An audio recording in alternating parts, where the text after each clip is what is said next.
শুয়ে থাকবি, বসে থাকবি, মোবাইল চালাবি, আবার ঘুমিয়ে যাবি। আর যখন পড়ার সময় আসবে তখন কান্না করবি যে আমাকে দিয়ে হবে না, আমার পড়ায় মন বসে না। তারপর আবার ঘুমিয়ে যাবি, তারপর আবার জেগে উঠবি, আবার খাবি, আবার ফোন চালাবি। আরে তোর চেয়ে বেটার তো একটি পশুর জীবন।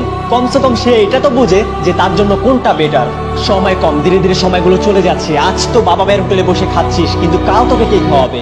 কাল যখন তোর ফ্রেন্ড সার্কেল তোর থেকে আগে চলে যাবে, যখন তাদের স্বপ্ন পূরণ করতে থাকবে, তখন তুই রাস্তায় রাস্তায় ঘুরে বেড়াবি আর কান্না করতে থাকবি। আর বাহানা দিয়ে যাবি আমার ভাগ্য ভালো ছিল না, আমার সময় খারাপ ছিল, আমার কাছে এটা ছিল না, আমার কাছে ওটা ছিল না। আরে কাকে বোকা বানাচ্ছিস? কাকে মিথ্যে বলছিস? এই দুনিয়া মানুষের চিন্তা ভাবনাকে বোঝে না, মানুষের কষ্টকে অনুভব করে না।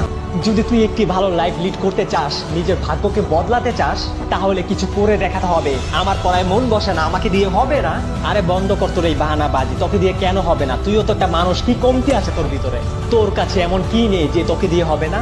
যে ক্লাসে টপ করে সেও তো একটা মানুষ, তারও তো দুইটাই চোখ, তারও তো একটাই মাথা, কিন্তু তোর আর তার মধ্যে পার্থক্য অনেক। তোর পড়াশোনায় মন বসে না কারণ তুই কাম চালানোর জন্য পড়াশোনা করিস। তোর কাছে পড়াশোনা একটি সাকসেস, কিন্তু এটি সাকসেস নয়। এটি জীবনে সাকসেস হওয়ার একটি রাস্তা। যার পড়াশোনায় মন বসে, তার একটি স্বপ্ন থাকে, তার একটি গন্তব্য থাকে, তার মধ্যে কিছু অ্যাচিভ করার তীব্র ইচ্ছা থাকে। আর সে ভালো করেই জানে যে পড়াশোনা করার রাস্তা তাকে তার গন্তব্যে নিয়ে যেতে পারে। তার জন্য তার পড়াশোনা